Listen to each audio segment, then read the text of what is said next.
पता है लोग अक्सर मुझसे पूछते हैं कॉल सेंटर का स्टेडी जॉब क्यों छोड़ा। I wanted more out of life, बस मैंने अपना स्टार्टअप शुरू किया। जानना चाहोगे कैसे? Then start up your own business as an LIC agent. यहाँ सब कुछ है, great products, zero investment, leading organisation and unlimited opportunity. तो क्या आप तैयार है? LIC एजेंट बनो, अब बड़ा सोचो। हमारी वेबसाइट पर जाएं या अपनी नजदीकी LIC शाखा से संपर्क करें।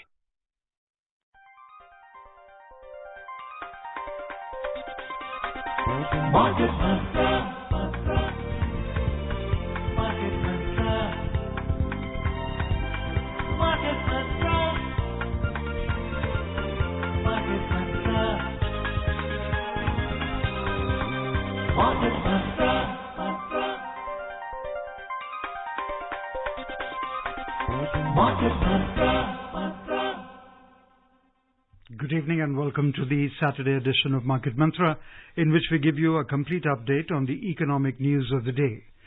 Today we'll also be taking calls from you, our listeners, on any queries that you may have on business, economic and stock market matters, but do remember that we don't address stock or company-specific queries. The numbers to call us on are 23314444, 23717106 or 23421050. And those of you who would be calling us from outside Delhi, please prefix 011. My name is Rajesh Lake and with me is my co-anchor in Hindi, Harsh Ranjan. नमस्कार, हाजिर हैं market मंत्र के एक और ताज़ा अंक के साथ। इस कार्यक्रम में देश विदेश की आर्थिक खबरों का जायजा लेते हैं, साथ ही हम चर्चा करते हैं शेयर मार्केट्स के ऊपर। आज दिन शनिवार का है। शनिवार के दिन हम अपने श्रोताओं को आमंत्रित करते हैं, आप चाहें तो अर्थ जगत से संबंधित, शेयर मार्केट से संबंधित कोई भी सवाल हो, हमसे सीधे पूछ सकते हैं। 3 टेलीफोन लाइन्स हमने आपके लिए खोले हुए हैं।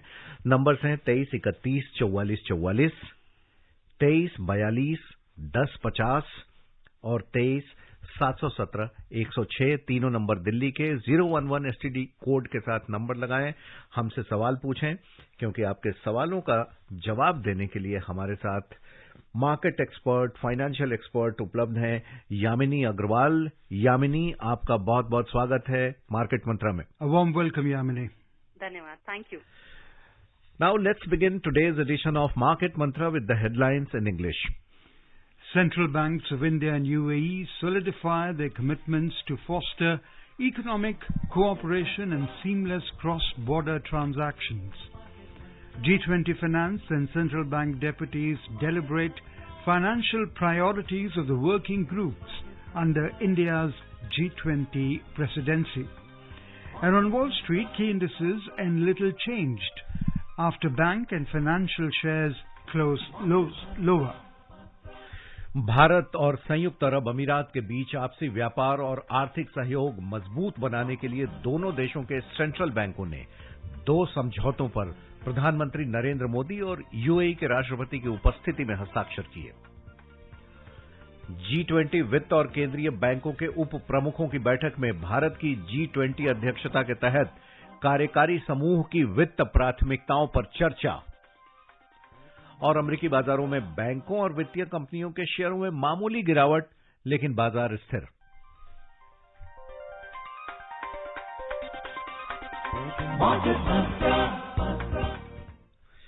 बड़ी खबर, भारत और UAE के बीच में प्रधानमंत्री अबू धाबी गए हुए हैं और भारतीय रिजर्व बैंक और सेंट्रल बैंक ऑफ UAE ने दोनों देशों के बीच आर्थिक सहयोग बढ़ाने और अंतर्देशीय लेन देन को आसान बनाने के लिए 2 समझौतों पर हस्ताक्षर किए हैं।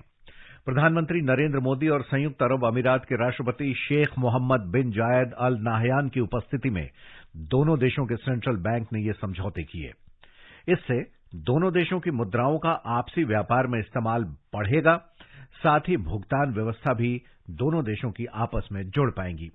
पहले समझौते के तहत भारत का रुपया और UAE की मुद्रा दिरहम का लोकल करेंसी सेटलमेंट सिस्टम के जरिए आपसी वाणिज्य और व्यापार में इस्तेमाल बढ़ाया जाएगा।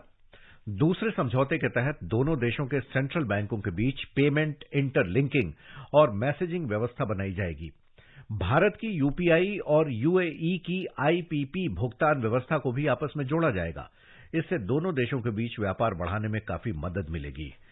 और यामिनी, ये बड़ी खबर है एक भारत और यूएई के बीच में। अपने कॉलर्स के पास जाने से पहले थोड़ी सी आपकी एक्सपर्ट टिप्पणी इस पे जरूर चाहूंगा। भारत लगातार ये कह रहा है कि रुपया को मजबूत बनाया जाएगा, डॉलर पर हम अपनी आत्मनिर्भरता कम करेंगे, और इसी के तहत कई देशों के साथ आप देखें अब रुपए में ही लेन देन की व्यवस्था हो रही है। और यूएई के साथ आज का समझौता कितना बड़ा मानती हैं दोनों देशों के बीच व्यापार को देखते हुए? जी, बहुत बड़ा है, क्योंकि इससे मान्यता मिलती है रुपए को और एक काफी हद तक वो सुदृढ़ बनता है, क्योंकि रुपए धीरे धीरे और भारत अपना जो स्थान है वो कहीं बेहतर प्रदर्शित करता है एक अंतर्राष्ट्रीय स्तर पर। देखा जाए तो जो व्यापार है उसको बढ़ावा देने के लिए तो ये फायदा करेगा ही करेगा, लेकिन उसके साथ साथ जो रुपए की मान्यता है एक विदेश में उसको जैसे ही एक बढ़ावा मिलता है, उससे कहीं ऊंचा स्तर पहुंचता है आपके देश का और आपके देशवासियों का। ये भी देखा जाता है कि अगर व्यापार में, क्योंकि हमने डिजिटल रुपी भी लाया है, उसके साथ साथ हमने इंटरनेशनलाइजेशन भी किया है रुपए का ट्रेड के लिए, उससे जो है सिर्फ यूएई में नहीं बाकी संसार भर में भी जो ट्रेड है उसमें उसको करने में बहुत ज्यादा व्यापारियों को फायदा पहुंचेगा। जितनी ज्यादा से ज्यादा मान्यता मिलती है रुपए को, उतना ही अंतर्राष्ट्रीय स्तर पर जितने इंटरनेशनल एजेंसीज हैं या कोई और हैं वो उसे अपनाएंगे और भारत के व्यापार बहुत अधिक रूप में बढ़ेगा उससे। Joining us now from Mumbai is Prashant. A warm welcome, Prashant. Please go ahead and ask your question. Good evening, everyone. Good evening. Sir, I had a suggestion. Why don't you also entertain the questions via WhatsApp? Because getting through these lines is very difficult. Certainly. बिल्कुल बिल्कुल। WhatsApp और email के जरिए भी हम कई बार questions लेते हैं। Do you have any question, Prashant? I think we've lost touch with him. Yamini, the Central Bank of India and UAE is also talking about seamless cross-border transactions. What could be on the anvil? Well, I understand that, it is primarily to promote trade, and it is also to promote every singular activity which is with UAE and India, which also is very important because there is a large amount of Indian diaspora that is there in the Middle Eastern economies. Another important aspect is that when you bring about seamless transactions, they do induce a lot of confidence in both the traders of the economies in terms of the relationship that gets strengthened. And we have seen that foreign policy, across the board, whether it is with the USA, whether it is with France, whether it is with Australia, or whether it is in any other state, in terms of BRICS, SAARC, G20, the leadership today has been taking India at a global level, leading as a leader in most of the economies. So that plays a very important role in terms of even voicing our concerns or voicing, putting us at a global leadership platform. From Delhi, we are joined in by Prakash. A warm welcome, Prakash. नमस्कार, market मंत्रा team को नमस्कार। नमस्कार जी, सवाल पूछें अपना। मेरा income tax related सवाल है, रिटर्न भरनी है। तो ये मेरी रिटायर्ड हूँ मैं, ओनली पेंशन से मेरी इनकम है और बैंक इंटरेस्ट से। तो मैंने कुछ म्यूचुअल फंड रिडीम कराए थे 20-25 हजार का, अगर उससे मैंने कराए तो क्या मुझे ITR 1 में आ जाएगा या ITR 2 भरना पड़ेगा? मुझे इतना ही पूछना था जी। जो इन्वेस्टमेंट्स हैं उसके लिए ITR 1 नहीं आएगा, ITR 2 ही आपको भरना पड़ेगा, क्योंकि इन्वेस्टमेंट्स जहाँ पे आते हैं इंटरेस्ट से ज्यादा जो कैलकुलेशंस होती हैं उसके लिए ITR 2 ही होती है। Moving on the first day of the G20 Finance and Central Bank Deputies meeting, the delegates deliberated upon streamlining the financial priorities of the working groups under India's G20 presidency. The communique drafting is also underway on the second day of the meeting and is to conclude today. The two-day meeting is being organized ahead of the third G20 Finance Ministers and Central Bank Governors meeting, FMCBG, which is scheduled to take place at Gandhinagar in Gujarat on the 17th and the 18th of July. Union Finance and Corporate Affairs Minister Nirmala Sitharaman and Governor of the Reserve Bank of India, Dr. Shaktikanta Das, will jointly chair this meeting. Secretary of the Department of Economic Affairs, Ajay Seth, said the FMCBG meeting will focus on major global issues like sustainable financing and international taxations. How much importance is this? How much important is the G20 Finance and Central Bank Deputies meeting, which has concluded in Gandhinagar today? What are your expectations from it? Well, overall, the central banks and the meeting is primarily looking at the challenges that are being faced and how to bring about more sustainability in terms of the world economic order, especially in terms of financing sustainable development goals, also in terms of, creating more sources and channels which can lead to economic activity to support livelihoods today, especially because many economies are faced with challenges of inflation and recession. Gurunath from Thane is with us. We welcome you, Gurunath. Sir नमस्कार. Namaskar. Yamini ma'am को भी नमस्कार. जी नमस्कार. Sir मेरा question था, अभी ये जो हमारा जो सेंसेक्स मार्केट जो बहुत तेजी से बढ़ रहा है, तो ये क्या है, कुछ दिनों में क्या 1 लाख को भी टच कर सकता है? और ये जो मतलब ये इतना बढ़ रहा है ज्यादा, तो ये क्या FI के वजह से कि ये हमारे देश में जो नए डीमैट अकाउंट करोड़ों खुले गए हैं और हमारी जो फास्ट ग्रोइंग जो इकोनॉमी है, ये रीजन है इसका? Thank you. जी देखिए, आपने सेंसेक्स में उछाल देखा है और सेंसेक्स में उछाल का मुख्य कारण ये है कि जो FIIs का कॉन्फिडेंस है वो भारतीय मार्केट्स में कहीं गुना ज्यादा बढ़ा है, जिसकी वजह से जो कैपिटल फ्लोज हैं, जो उनका निवेश है, वो कहीं गुना इस साल में पिछले 7 महीने में बहुत ज्यादा बढ़ा है. एक जो और खास बात है वो प्राइम मिनिस्टर मोदी जी की लीडरशिप है, जिससे हम देख रहे हैं जो फॉरेन पॉलिसी है उसमें भारत को एक ग्लोबल लीडिंग पोजीशन पर जो है रखा गया है, जिसका असर हमें ओवरऑल वर्ल्ड इकोनॉमीज के कॉन्फिडेंस से भी नजर आ रहा है.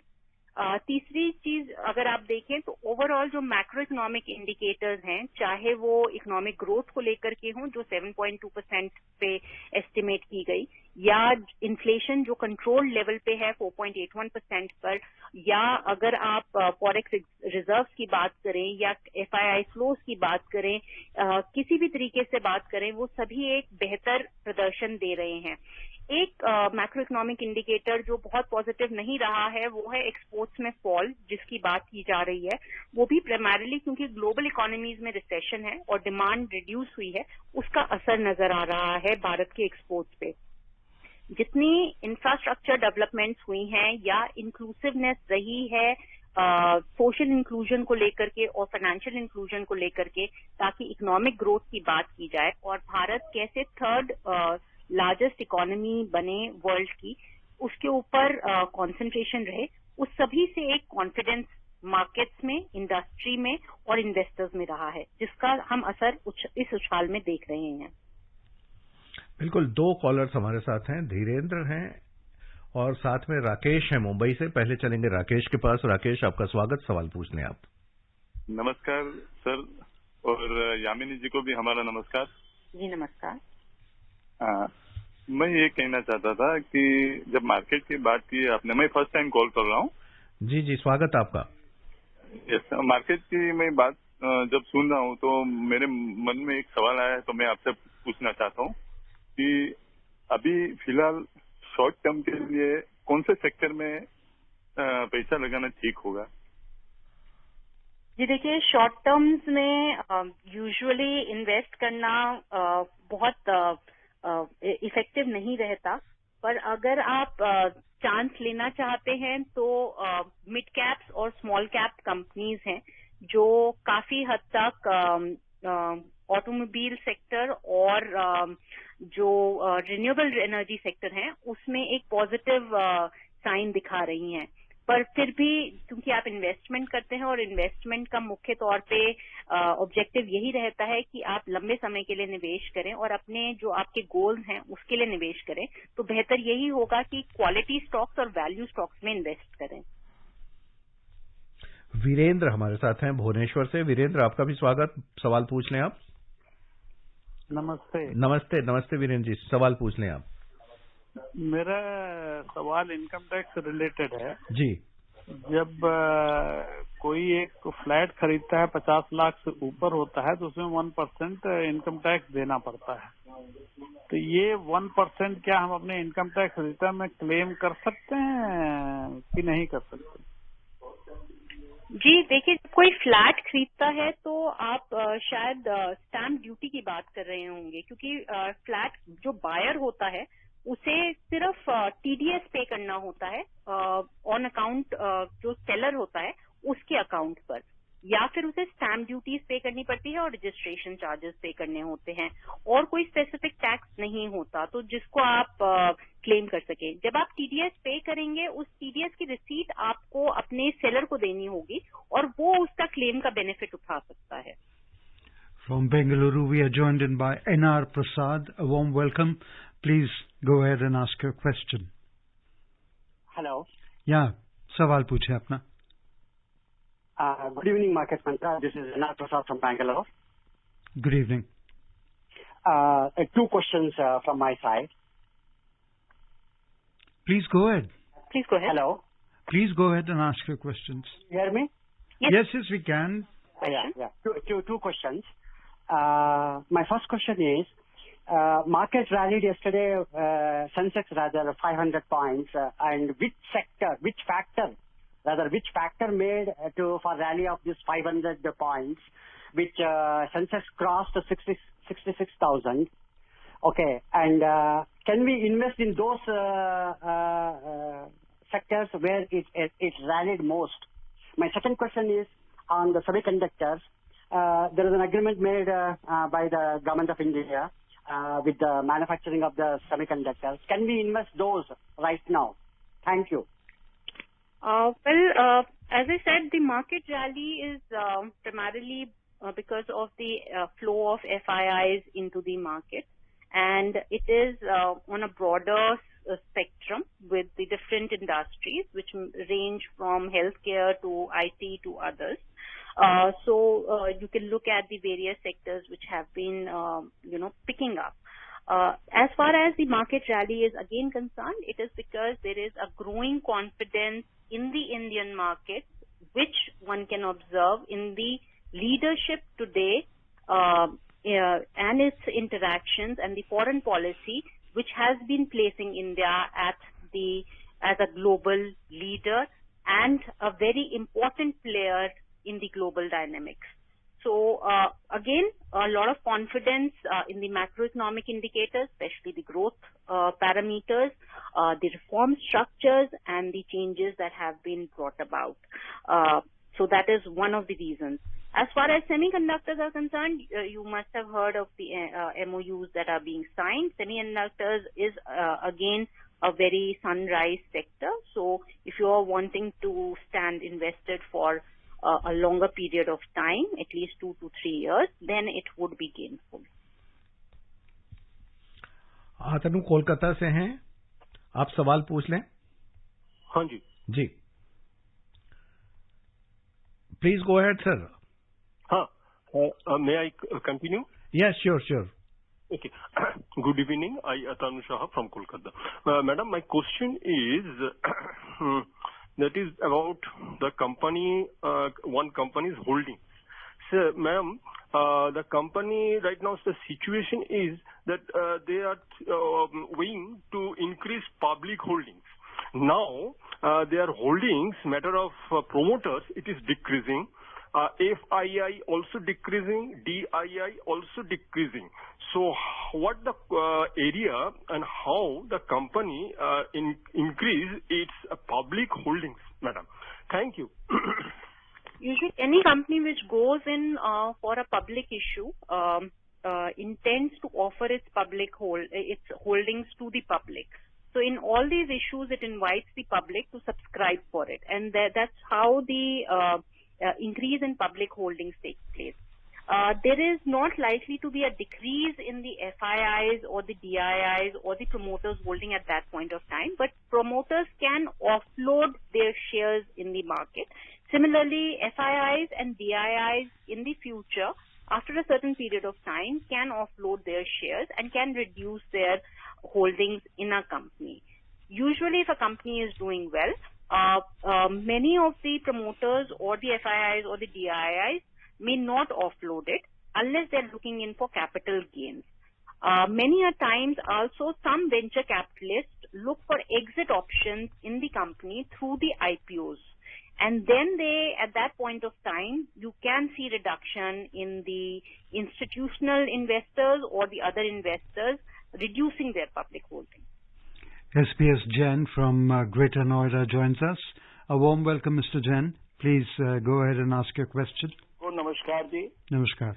और ये मेरा सवाल ये है कि अभी मार्केट काफी हाई है और कुछ म्यूचुअल फंड्स में मुझे रीजनेबल रिटर्न मिल रहा है, तो अभी सलाह दी जा रही है कि कुछ हार्वेस्टिंग, इसका प्रॉफिट का हार्वेस्टिंग कर लें।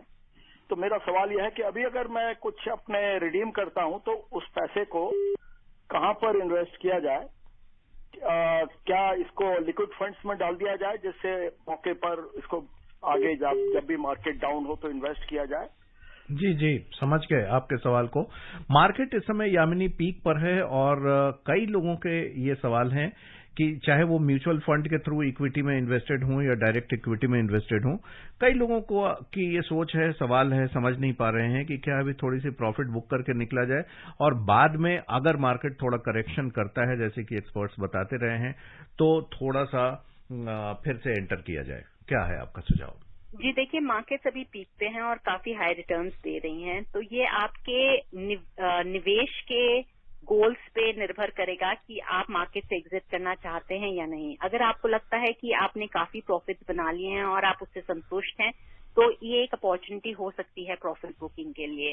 पर क्योंकि ज्यादातर निवेशकों का मानना है कि मार्केट्स इससे ज्यादा उछाल पे जा सकती हैं, तो लोग कुछ इंतजार कर सकते हैं उसके आगे के उछाल को देखने के लिए। जहां तक निवेश करने की संभावनाएं हैं, वो भी आपके निवेश के गोल्स पे निर्भर करेंगी कि आप लिक्विडिटी चाहते हैं या सिक्योरिटी चाहते हैं या एक सस्टेन रिटर्न चाहते हैं। आप क्या चाहते हैं उस पे निर्भर करेगी।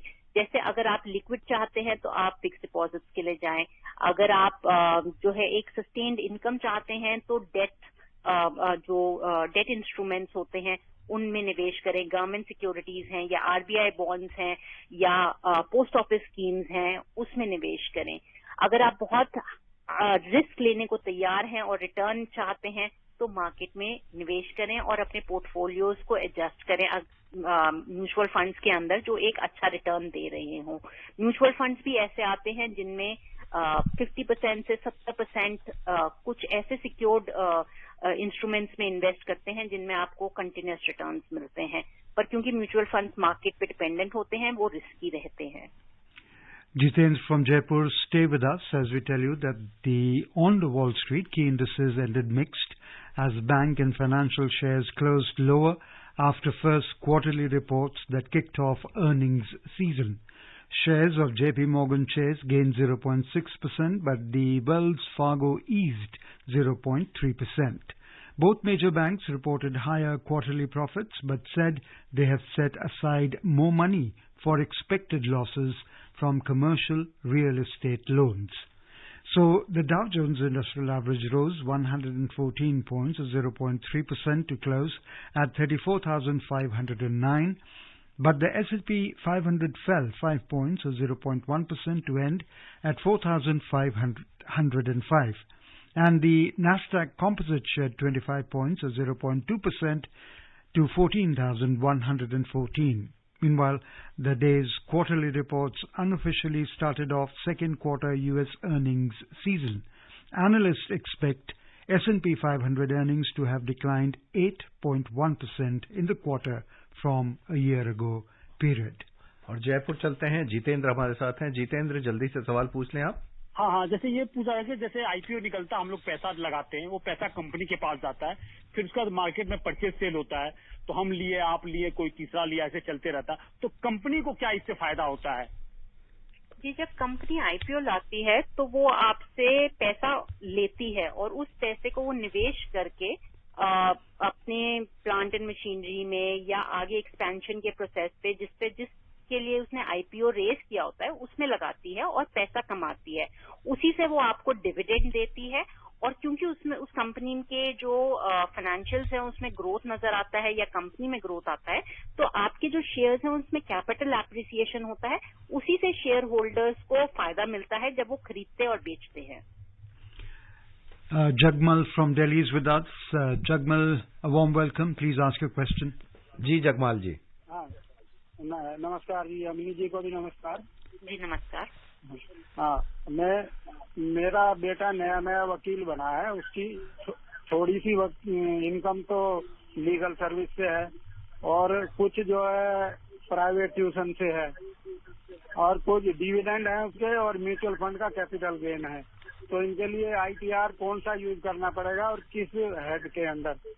दूसरा, मेरी बेटी का सिर्फ लीगल सर्विस का नहीं है, बाकी तीनों इनकम है, तो उसके लिए कौन सा आईटीआर यूज करेगा, आईटीआर 2 या 3?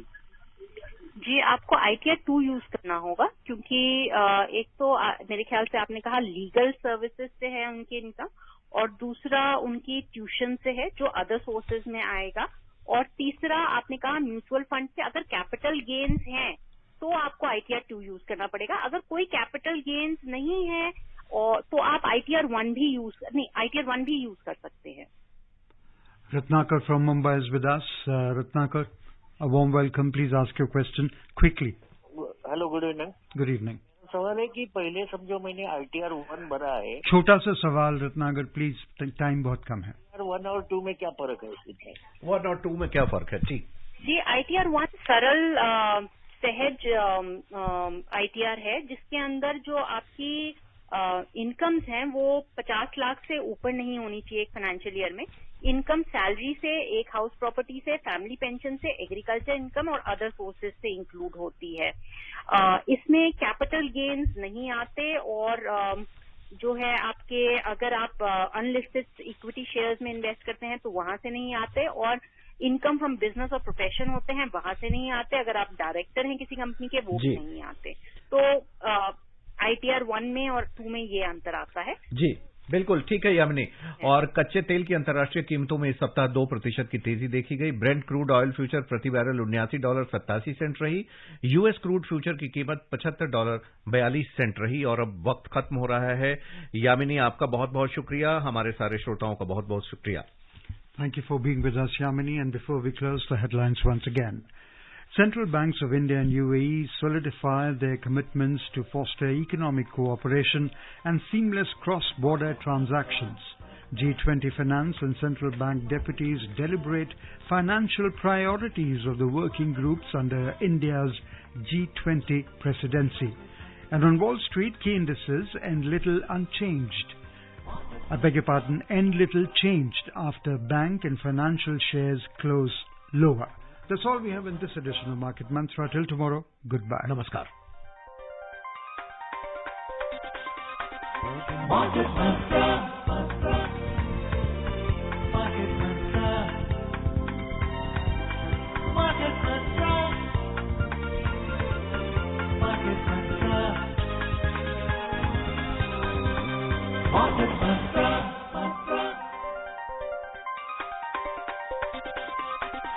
Market Mantra. पापा को ब्रेवरी मेडल मिला है। He is a major in army, सबको प्रोटेक्ट करते हैं। करण, तेरे पापा क्या करते हैं? रोहन, तेरे डैडी। करण, बताना। He is an LIC agent. That's great. कभी सोचा है हमें अचानक कुछ हो गया तो? करण के पापा हमारी फैमिली के फ्यूचर को प्रोटेक्ट करने के लिए सही एडवाइस देते हैं। हमें अपने लाखों LIC एजेंट्स पर गर्व है जो हर एक का जीवन सुरक्षित बनाते हैं। LIC में हम आपका स्वागत करते हैं। अपनी नजदीकी LIC शाखा से संपर्क करें।